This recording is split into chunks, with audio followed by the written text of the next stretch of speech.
Hello, welcome to all my dear students. भाई कैसे हैं आप सभी? आप सब बहुत बढ़िया होंगे और तैयारी में जुटे हुए होंगे। आज चलो हम बात कर रहे हैं, स्क्रीन पर आप देख रहे हैं क्या दिखाई दे रहा है। आज बात करेंगे क्वेश्चंस प्रैक्टिस की बात करेंगे। हमने जो पढ़ा है अभी तक उसमें से क्या क्या इंपॉर्टेंट क्वेश्चंस बन सकते हैं और क्वेश्चंस की प्रैक्टिस करना हमारे लिए बहुत जरूरी है, तभी हमें अप्रोच करना आएगा क्वेश्चंस पर। नहीं तो हम क्वेश्चंस पर भाई अप्रोच नहीं कर पाएंगे। तो आज हम कुछ इंपॉर्टेंट क्वेश्चंस पर अप्रोच करना सीखेंगे, क्वेश्चंस को कैसे हल किया जाता है ये ट्रिक सीखेंगे। इन सब बातों की आज हम यहाँ पर डिस्कशन करेंगे आज के सेशन में। तो आज के सेशन में चलिए, फर्स्ट क्वेश्चंस आपका क्या है इस पर देखिए अपने स्क्रीन बोर्ड पर। देखिए पहला क्वेश्चन क्या कहता है, if a close system has adiabatic boundary, एक क्लोज सिस्टम है, एडियाबैटिक बाउंड्रीज है, then at least one boundary must be. कहता है क्लोज सिस्टम है और सारी बाउंड्री कैसा सिस्टम है, एडियाबैटिक सिस्टम है। बाउंड्री कैसी है, एडियाबैट्रिक है, क्लोज सिस्टम की है। कहता है कि एक बाउंड्री उसमें से कम क्या होनी चाहिए। यदि एक बंद तंत्र में ऊष्मारोधी सीमा है तो कम से कम एक सीमा होनी चाहिए। वन जो बाउंड्री है वो क्या होनी चाहिए, इस पर थोड़ा आप देखो, विचार करो क्या होनी चाहिए। हाँ भाई, क्या बात दिमाग में आ रही है आपके, बोलो भाई। यदि क्लोज सिस्टम है पहली बात और एडियाबैटिक बाउंड्रीज है तो एटलीस्ट वन क्या होनी चाहिए, मूवेबल होनी चाहिए। कम से कम एक तो मूवेबल बाउंड्री हो, जब तो सिस्टम बनेगा अपना। तो एक बाउंड्री हमारी क्या होनी चाहिए, मूवेबल होगी। तो आंसर आपका यदि दिमाग में ये आ रहा है मूवेबल चलायमान होगी तो डेट इज राइट। आप सोच रहे हैं भाई बिल्कुल सही अप्रोच कर रहे हैं। यदि एक क्या है, बंद तंत्र में ऊष्मारोधी सीमा है तो कम से कम एक सीमा क्या होनी चाहिए, वन बाउंड्री एटलीस्ट मूवेबल होनी चाहिए, चलायमान होनी चाहिए। ये बात समझ में आती है सर? बिल्कुल सही आती है समझ में भाई। अब चलिए आपकी स्क्रीन पर ये दूसरा क्वेश्चन आता है। देखिए दूसरा क्वेश्चन क्या कहता है, एक an isolated system is that system in which, एक पृथक तंत्र, आइसोलेटेड आप समझते हो, जो क्या है विलगित, हिंदी में क्या कहते हैं, हिंदी मीडियम वाले बच्चों के लिए क्या है, आइसोलेटेड सिस्टम का मतलब क्या है भाई, विलगित है। विलगित तंत्र वह तंत्र है जिसमें, बताओ ये तो आप सबके लिए आसान है। विलगित सिस्टम क्या होता है, आइसोलेटेड सिस्टम क्या होता है, पहले there is no exchange of energy with surrounding. ये बात तो ठीक है, एनर्जी का एक्सचेंज नहीं होता। लेकिन सेकंड क्या कहता है कि there is exchange of mass and energy with surrounding. तो ये तो हो ही नहीं सकता कि परिवेश के साथ द्रव्यमान और ऊर्जा दोनों का आदान प्रदान होता है। सर इसको तो कट लगा दो, कट कर दिया। There is no exchange of mass and energy, ये क्या कहता है, डी देखो, there is exchange of mass with surrounding. Sir mass भी नहीं हो सकता, एक्सचेंज नहीं होता इसमें, तो आइसोलेटेड में। सी क्या कहता है, there is no exchange of mass and energy, पहले में एनर्जी आ रहा है और भाई इसमें क्या आ रहा है, मास और एनर्जी दोनों आ रहे हैं, तो दोनों का एक्सचेंज नहीं होता। ये आइसोलेटेड सिस्टम होता है विलगित निकाय, that is the isolated system, there is no exchange of heat and mass, that is known as isolated system. तो इसमें दोनों का एक्सचेंज नहीं होता, ना तो मास का होता है द्रव्यमान का, और मास क्या है, पदार्थ जो भी रखा हुआ है उसका, और ऊर्जा भाई दोनों का आदान प्रदान नहीं होता है। बहुत बढ़िया। अब देखें यहां पर अगला क्वेश्चन क्या कहता है, यूनिवर्स इज कंसीडर्ड एज, ब्रह्मांड को माना जाता है, क्या कहता है, universe is considered as close system, open system. बहुत बढ़िया क्वेश्चन फ्रेम किया गया है, close system, open system, isolated, none of these. बताओ भाई क्या दिमाग में आ रही है, ये कैसे सिस्टम माना जाता है, क्लोज तो नहीं माना जाता, ओपन भी नहीं है, आइसोलेटेड माना जाता है। आइसोलेटेड का मतलब मास और एनर्जी इसकी फिक्स रहती है। ब्रह्मांड में ये आपने फर्स्ट लॉ ऑफ थर्मोडायनेमिक्स पढ़ा है, एनर्जी कंजर्वेशन लॉ आपने पढ़ा है, एनर्जी ब्रह्मांड की क्या है, फिक्स है। चेंज नहीं हो रही, मास भी चेंज नहीं हो रहा, तो डेट इज किस में कंसीडर होगा, ये आइसोलेटेड सिस्टम में कंसीडर होगा भाई। तो इसका आंसर क्या हो जाएगा, विलगित निकाय या आइसोलेटेड, पृथक कोई और क्या कहते हैं, विलगित कहते हैं।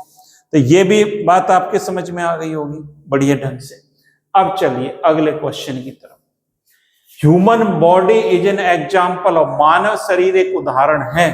बताओ भाई, ये देखो आप, मानव शरीर एक उदाहरण है, किसका उदाहरण है, क्लोज सिस्टम है क्या।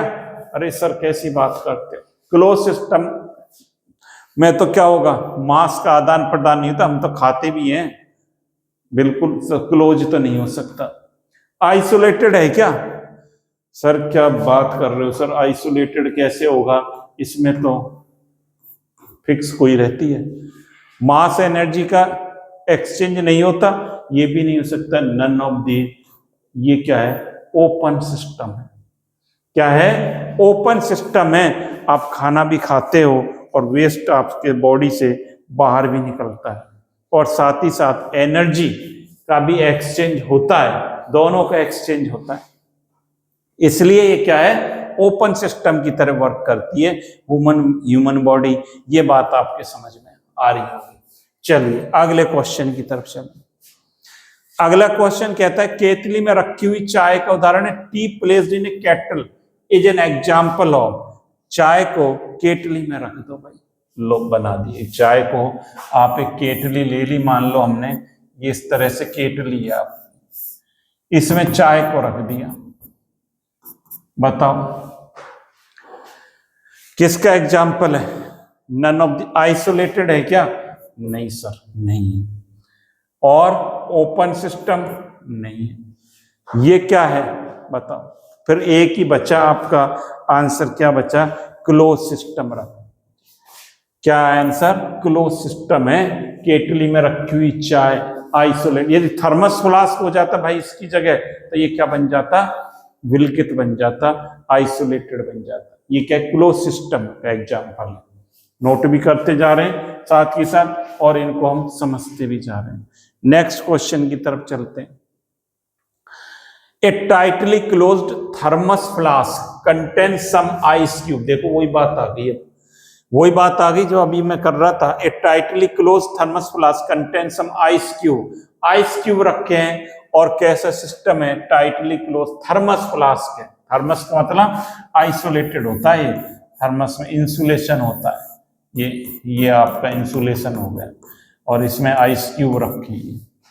द कॉन्स्टिट्यूंट, दिस कॉन्स्टिट्यूंट, ये किसका एग्जाम्पल है, ये शक्ति से बंद थर्मस फ्लास्क जिसमें बर्फ के टुकड़े हैं, ये किसका उदाहरण है बताओ, क्लोज सिस्टम का है, ओपन सिस्टम का है, आइसोलेटेड का है, नॉन थर्मोडायनेमिक सिस्टम है, बताना भाई क्या दिमाग में बात आती है। सर जब थर्मस फ्लास्क आ गया, अभी आपने बात बताई थी कि थर्मस फ्लास्क नाम आते ही सिस्टम कैसा हो जाता है, आइसोलेटेड हो जाता है भाई, इसमें हीट का एक्सचेंज नहीं होता ना, थर्मस में चाय भर दी तो हीट का एक्सचेंज नहीं होता, और मास का एक्सचेंज भी नहीं होता, तो कौन सा हो जाएगा, आइसोलेटेड सिस्टम, इसका क्या हो जाएगा, सी हो जाएगा, आइसोलेटेड सिस्टम, ये आंसर निकल कर आ जाएगा, लिख लें इसका आंसर, आइसोलेटेड सिस्टम। चलिए अगला क्वेश्चन क्या कहता है, out of molar entropy specific volume heat capacity volume extensive properties are, के निम्न में से मोलर एंट्रोपी है, विशिष्ट आयतन है, ऊष्माधारिता आयतन है, ऐसे व्यापक गुण कौन सा है, एक्सटेंसिव प्रॉपर्टी कौन सी, दो प्रकार की प्रॉपर्टीज की बात करी थी भाई, extensive and intensive. Extensive properties are those which depend on the amount और size of the system, amount पर डिपेंड करती है एक्सटेंसिव, और इंटेंसिव अमाउंट पर डिपेंड नहीं करती, मात्रा पर डिपेंड नहीं करती इंटेंसिव। अब ये हमसे क्या पूछ रहा है, ये कह रहा है एक्सटेंसिव, ये तो मात्रात्मक गुण है, मतलब मात्रा पर, क्वांटिटी पर डिपेंड करता है, extensive property depend on amount और the size of the system, that is the extensive properties. अब बताओ क्या हो जाएगा, कौन सी, ये आपको बहुत बढ़िया मैंने ट्रिक बता रखी है इसकी, क्या हो जाएगा, दिमाग लगाओ भाई जल्दी से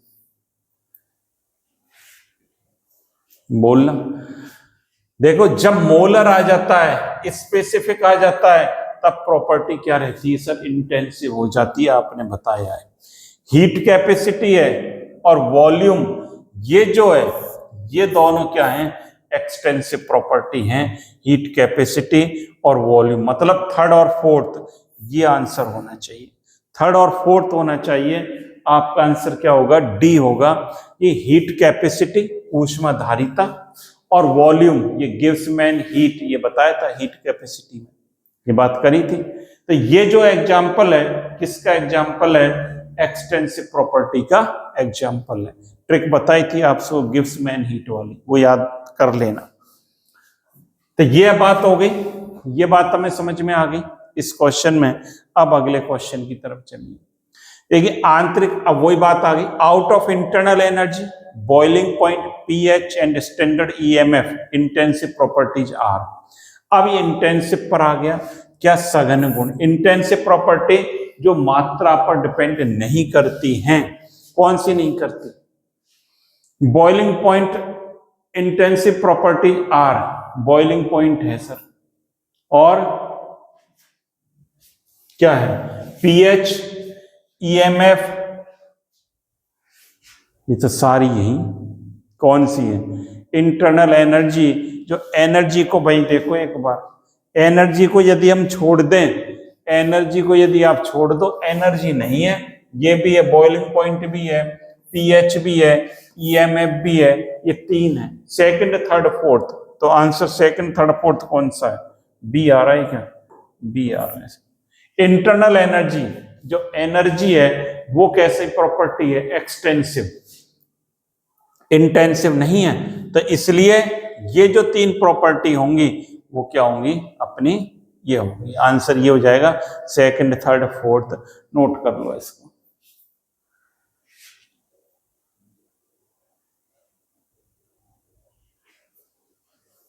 अगले क्वेश्चन पर आओ भाई, चलिए। Which of the following is are extensive property. अब देखो ये प्रॉपर्टीज के क्वेश्चन हैं आज सारे, ज्यादातर। निम्नलिखित में व्यापक गुण कौन सा, भी आपको बताया था। एक्सटेंसिव प्रॉपर्टी कौन सी होती है, जो those properties which depends on amount of substance और size of the system. Amount पर डिपेंड करेंगी, कौन सी डिपेंड करेगी बताओ, गिव्स मैन हीट, आपको बताया था मैंने कि डेंसिटी जो है वो तो क्या होती है, इंटेंसिव होती है। एंथैल्पी है, एंट्रोपी है, तो ए बोथ हो गया sir answer, both A and C हो गया, ये ए और सी हो गया, बोथ नोट कर लो। कर लिया, बहुत बढ़िया, बहुत बढ़िया ढंग से सीख रहे हैं। सभी इंपॉर्टेंट क्वेश्चंस आपके पास आ जाएंगे, इनको नोट कर लेना और प्रैक्टिस करते रहना, जिससे आपको कहीं कोई दिक्कत ना हो। विच of the following is an extensive property. आज क्वेश्चन इसी पर ही बेस्ड है भाई, देख ले सारे क्वेश्चन।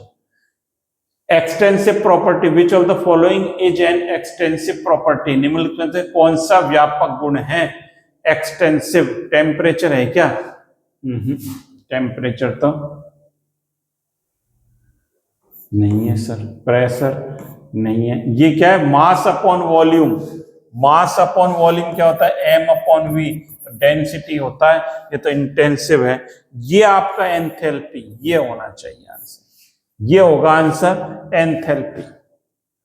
ये तो क्या है, ये भी नहीं है, ये तो डेंसिटी हो जाता है, ये इंटेंसिव है, ये क्या है, इंटेंसिव प्रॉपर्टी है ये तो, मास अपॉन वॉल्यूम। तो ये आपने समझ लिया। अगले क्वेश्चन की तरफ चलें। विच of the following is an intensive property. निम्नलिखित में से सघन गुण कौन सा है।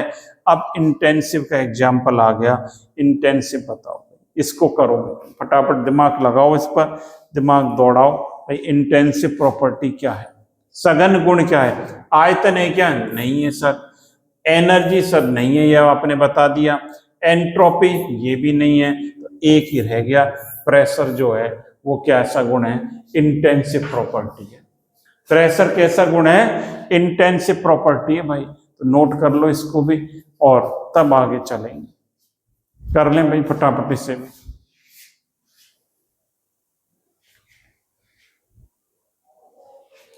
अब चलिए अगले क्वेश्चन की तरफ चलो। अगला क्वेश्चन आ गया आपकी स्क्रीन। इफ, ये देखो बहुत अच्छा क्वेश्चन है, इंपॉर्टेंट है।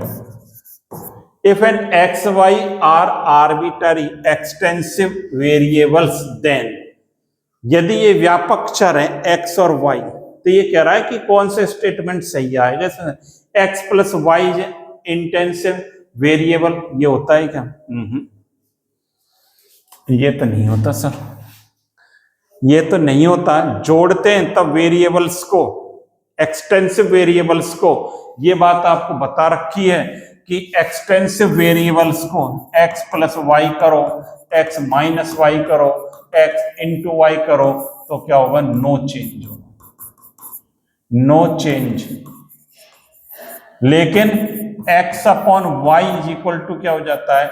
इंटेंसिव हो जाता है। दो एक्सटेंसिव प्रॉपर्टी का रेशियो इंटेंसिव होता है, ये होना चाहिए, ये नहीं है। X y is an intensive variable सघन चर। एक्स अपॉन वाई करते ही, एक्स अपॉन वाई करते ही ये क्या हो जाएगा? इंटेंसिव। इन पर कोई फर्क नहीं पड़ेगा, ये नहीं होगा कुछ भी। तो ये आंसर होगा। इंपॉर्टेंट, अच्छा क्वेश्चन है, नोट करें इसको। मतलब दो एक्सटेंसिव वेरिएबल का डिवीजन या रेशो क्या कहलाता है? क्या बन जाती है? इंटेंसिव बन जाता है। ये बात हमें याद रखनी चाहिए। जब आपको प्रॉपर्टीज मैंने बताई थी तब वहां पर ये आपको सिखाया था, नोट भी कराया था। तो इस बात को आपको ध्यान में आ जानी चाहिए ये बात। तो ये आप नोट कर लें इस क्वेश्चन को। अच्छा क्वेश्चन फ्रेम किया गया है। अगला क्वेश्चन देखिए। एंट्रोपी एक है। एंट्रोपी क्या है भाई? स्टेट फंक्शन है या पाथ फंक्शन है? सर आपने बता रखा है हीट, वर्क और क्या? Heat capacity. ये पाथ फंक्शन सिखाए सर आपने। तो है तो इस पाथ फंक्शन तो नहीं है। पाथ फंक्शन होते ही ये दो ऑप्शन तो कट हो गए। देखो ऐसे अप्रोच करते हैं, पाथ फंक्शन नहीं है ये, तो ये तो दो कैंसिल हो गए। अब दो बच गए आपके। अब दो जो बच गए उसमें देख लीजिए क्या है। स्टेट फंक्शन है, एन इंटेंसिव प्रॉपर्टी है क्या? इंटेंसिव प्रॉपर्टी ये बताया था, गिव्स मैन हीट। तो ये इंटेंसिव तो नहीं है सर, स्टेट फंक्शन तो है। लेकिन स्टेट फंक्शन के साथ जिसमें दिया एक्सटेंसिव बिल्कुल है, तो आंसर क्या हो जाएगा? State function and extensive property. तो ये इसका एग्जाम्पल हो जाएगा। ये इसका एग्जाम्पल हो जाएगा, state function and extensive property. इसको नोट कर लो। चलिए अगला question. Which of the following is an extensive property? निम्नलिखित में कौन सा एक्सटेंसिव प्रॉपर्टी है? बताओ भाई। ये तो आप बहुत अच्छी तरह आ गए होंगे सारी प्रॉपर्टी, इसमें तो आपको कोई दिक्कत नहीं होगी। देखो भाई, विच of the following is extensive property, इसमें से कौन सा आएगा? इंटेंसिव पूछा है। इंटेंसिव क्या है? क्या मास है क्या? ना सर, ये तो नहीं है इंटेंसिव। वॉल्यूम है क्या? नहीं है सर। मोल्स है क्या? नहीं है सर। क्या है तो फिर? डेंसिटी। क्या है? डेंसिटी। ये क्या है? इंटेंसिव प्रॉपर्टी है, ये नोट कर लें। ये क्या है? Intensive property. चलिए अगला। Out of the following state function are. State function की बात करें, निम्न से अवस्था फलन कौन से हैं? भाई अवस्था फलन क्या है? इसमें से जो स्टेट पर डिपेंड करते हैं वो क्या होंगे भाई? अवस्था फलन कहलाते हैं।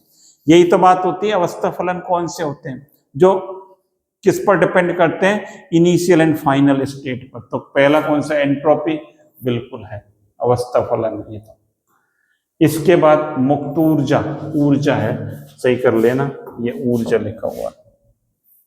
बिल्कुल है। इंटरनल एनर्जी ये भी स्टेट फंक्शन है। एंथैल्पी ये भी, तो सारे हो गए क्या सर? बिल्कुल। तो आंसर क्या हो जाएगा? ऑल, सभी है, सभी इसमें से स्टेट फंक्शन है।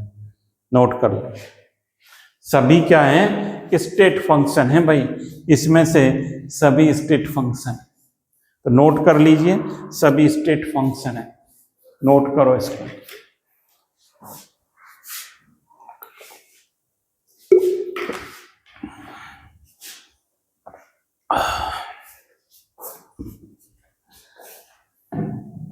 अगला क्वेश्चन देखिए, अब अगला क्या कहता है? निम्नलिखित में से कौन सा पथ फलन है? विच of the following is path function? Path function enthalpy है क्या? बोलना भाई। पाथ एंथैल्पी पाथ फंक्शन है क्या? नहीं है सर। गिव्स फ्री एनर्जी ये भी नहीं है सर, क्या बात करते हो? एंट्रोपी ये भी नहीं है। एक रह गया, ये बता रखा है आपको, work, heat and heat capacity are the path function, पथ फलन है। तो इसका आंसर ये हो जाना, इसका आंसर ये होना। अगले क्वेश्चन की तरफ चलो। इन निम्न में से कौन सा अवस्था फलन नहीं है? अब ये पूछा अवस्था फलन नहीं है, बताओ भाई कौन सा अवस्था फलन नहीं है? अभी तो बात कर ली।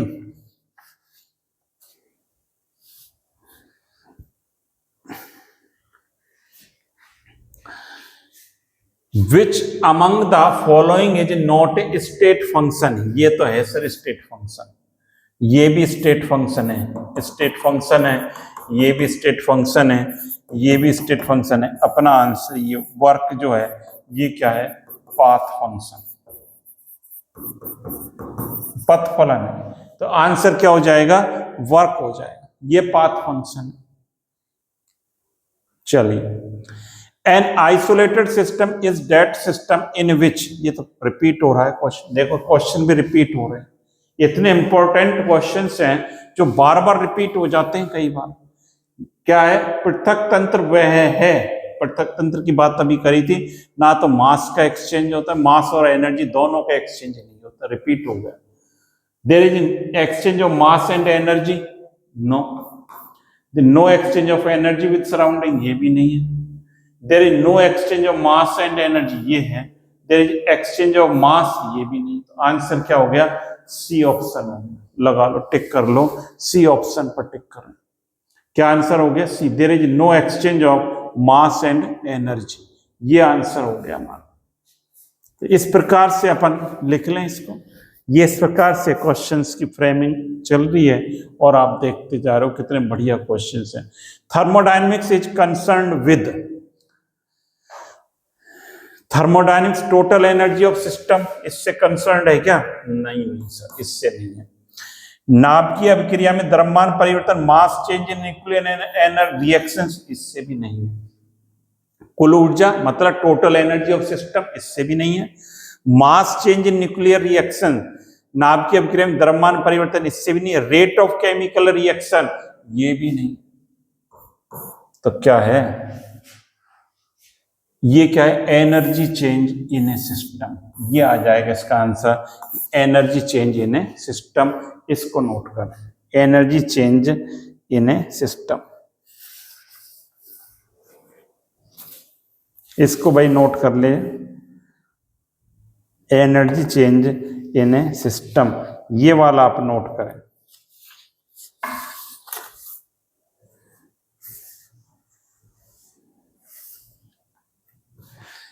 कर लिया? चलिए अगले क्वेश्चन की तरफ देखिए। एक क्वेश्चन और है आज के लिए। विच of the following is not a state function? वापस से आया ये क्वेश्चन में, रिपीट हुआ कि स्टेट फंक्शन क्या नहीं है। अभी तो करा था ये दाब नहीं है, आयतनीयता, ये वर्क जो है ये क्या होता है? पाथ फंक्शन होता है सर, अभी हमने देखा था। ये क्या है? Work, path function. इस प्रकार से क्वेश्चंस प्रैक्टिस की सीरीज में हमने भाई ये क्वेश्चंस प्रैक्टिस कर लिए और आज के लिए इतना ही है क्वेश्चंस प्रैक्टिस सीरीज में। तो आपको बहुत बढ़िया लगा होगा।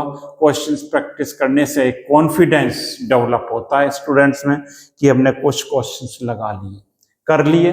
तो अभी तो ये बहुत सिंपल क्वेश्चन है, इजी हैं। अभी हम न्यूमेरिकल्स पर भी चलेंगे, जैसे जैसे चैप्टर आगे बढ़ेगा न्यूमेरिकल्स प्रॉब्लम को भी करेंगे, तब थोड़ा भाई पसीना आएगा माथे पर से।